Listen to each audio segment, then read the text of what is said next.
Ano po yung na-imagine nyo na magiging life nyo before?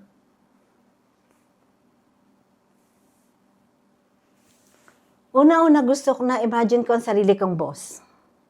Boss sa isang bangko. Isa yan syempre. Alam mo, pag bata ka, nag-iiba kasi. Merong phase na gusto ko maging nurse, tapos gusto ko maging doktor, tapos gusto kong maging manager. Basta ang alam ko, gusto kong meron ako mga tao. So parang sa Paul, gusto kong maging manager ako. Ayan yun. Tapos nung minsan, nasa doctor's clinic ako, na meron ako nakita na sales rep. Alam mo, pagtingin ko sa kanya, nakita ko siya na parang talagang slender. She's talagang walking like she's very convincing, very poised, parang successful siya. Pagkatapos meron siyang belt, pero yung belt niya, dun sa dulo ng kanyang belt, nandun yung susi ng kanyang kotse. Kaya sabi ko, gusto ko maging sales rep. Hanggang sa naging sales rep na nga ako forever. Yun gusto ko. Sabi ko, gusto ko maging katulad niya, sales rep. Yun. Ang marami. Pero yung sabihin mo na-visualize ko ang sarili ko na ganito, parang hindi. Basta na-visualize ko na I am a woman who makes my own money. Sa Paul po yun, since Sa Paul yan. little girl.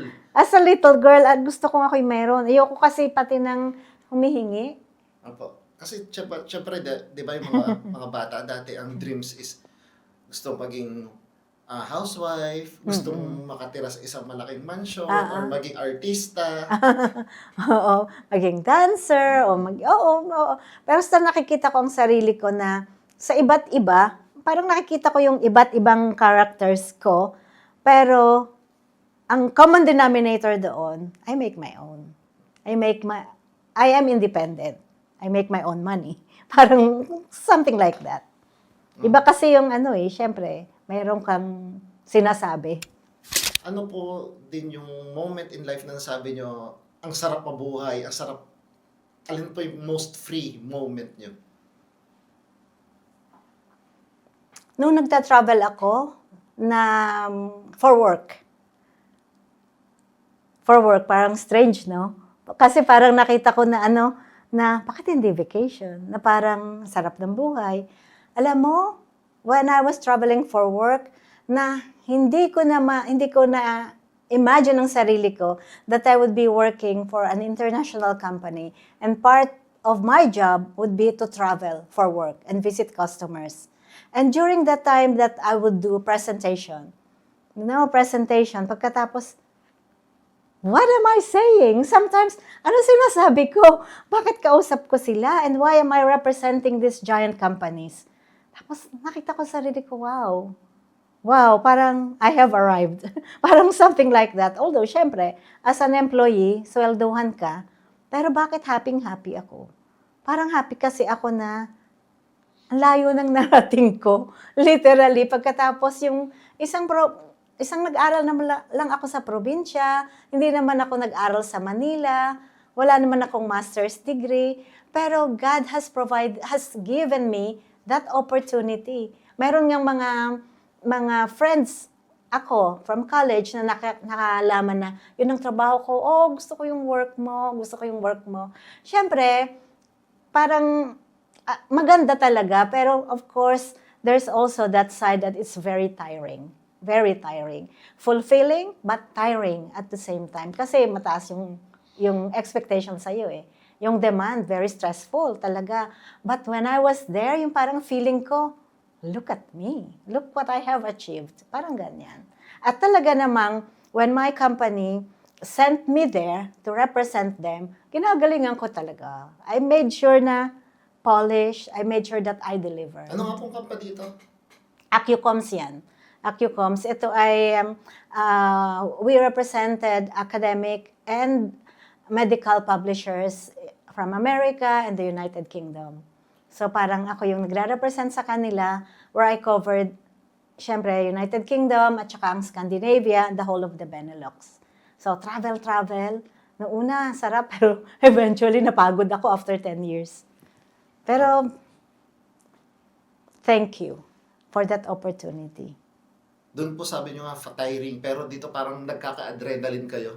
Oh Pag yeah. nagcha-challenge kayo. Yes, pagka nandun ka, especially of course when you do your presentation and you close the deals, na talaga ina-expect naman sa'yo yan, syempre, ng company mo. Tapos, pero parang, wow, look, yung adrenaline, yung sabi mo nga, yung boost nandun eh. Pati yung, okay, yung ego mo na rin. Kasi nakaka-close ka ng ganitong deal, nakaka-close ka ng hindi lang naman basta-basta amount na kontrata. Katapos, syempre, may commission ka din doon, on top of the sweldo. Kasi yun yung arrangement. Although, syempre talaga, pagtapos mo nun, nare-realize mo, oh my God, that was tiring. Lalo na yung part ng pagta-travel.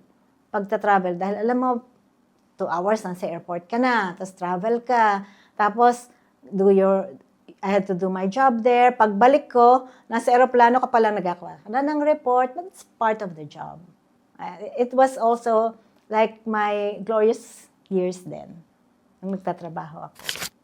Pwede ko bang, or safe ko bang sabihin na yung pag-move nyo sa Europe, leave everything in the Philippines, yun ba yung bravest thing that you have done? If not, ano po yun? Bravest thing that you have done? Yun yung bravest thing talaga. Dahil syempre, nung lumipat kami sa Europe, unang-una, 3 bata ang kasama ko, and I uprooted them. Parang pinutol ko yung kanilang paglaki dito. Alam ko na meron silang mga friends, nandito yung mga cousins, ang family. Pagkatapos, kinuha ko sila, dadalhin ko sila sa isang lugar na so unfamiliar for them and for me din. Iba, alam kong maraming challenges pero kailangan nating gawin. Tapos ang isa pa, syempre, sabi ko nga, nahati ang puso ko. Nahati ang puso ko kasi we are moving to Europe dahil it's going to be a better future for the 3 and for me as well. Ibang buhay, pero naiwan ka. Kaya sabi ko, pag ginawa ko to, talagang hindi buo yung puso ko. Laging may iwan, laging may lungkot. Dahil yun nga, nandito ka. Kasi sabi namin, okay, kukuhanin natin si kuya later on hanggang sa circumstances didn't allow us.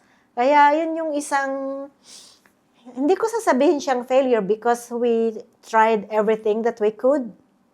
Talaga, lahat ng legal ways na kaya nating gawin, we did it. So, alam mo yung mom guilt? Speaking of mom guilt, na hindi lang yung pag mga bata pa na may iwan mo, dahil may career ka nga ayusin, pero yung mom guilt na naiwan sa akin. Kaya nga sabi ko, laging, I will do everything I can para makuha ka. Kaya nga, nung nakita ko tong opportunity na to, nung nakita ko, sabi ko, pag ito nagawa ko, kasi ito yung requirement ng Dutch government, magagawa ko to eh. But then, God has a different plans for us. And I'm sure, it is much better plan. A much better plan. Yun, it's brave in a way na alam ko it's going to be best, pero painful in some ways. Pero gagawin eh. Gagawin. At saka, dahil syempre nga, iba na yung buhay. Iba na yung buhay. Ika nga eh, we navigate through life. At kung saan tayo dadalhin, let's do our best kung nasan tayo. Dahil there's no such a thing as best country naman. Kahit naman sa Europe, mayroon ding hindi naman sasabihin na you're laying in a bed of roses doon eh. Kasi talagang we work hard, ang hirap din. You have to integrate sa society na yun, bago sa'yo lahat. Everything is bago. But we survived. 22 years na, 'di ba? 22 years. At kahit papaano naman, nagagawa naman din natin ang paraan na yung communication natin ay laging open. Hindi tayo dumadaan na 1 week na hindi tayo nag-uusap. Sometimes every day, we speak, we chat. pagkaya ng pagkakataon, ng finances, ng situations, you can come and visit us, you and your family. Tapos kami, we come and visit you. So, this is it. It is what it is. And we have to appreciate it. We have to be grateful for the life that we have now. Yun nga, hindi siya perfect. Hindi siya perfect. But aren't we blessed to have this kind of life? And for that, hindi ko sosolohin ng credit. Kasi without your tito support, we cannot do all of it. Diba? And then again, God is always listening to my prayers. But I do my work, I do what I should do, at He rewards me, He guides me, and He guides our family as a whole. Yan nga. I'm so grateful. I feel blessed. Okay po. And I think it's safe to say, or hindi ko pala sure. Siguro yung about yung you're talking about mom guilt. Siguro ngayon, pwede na natin siyang i-let go kasi nakita na natin na may other plan si Lord para sa atin.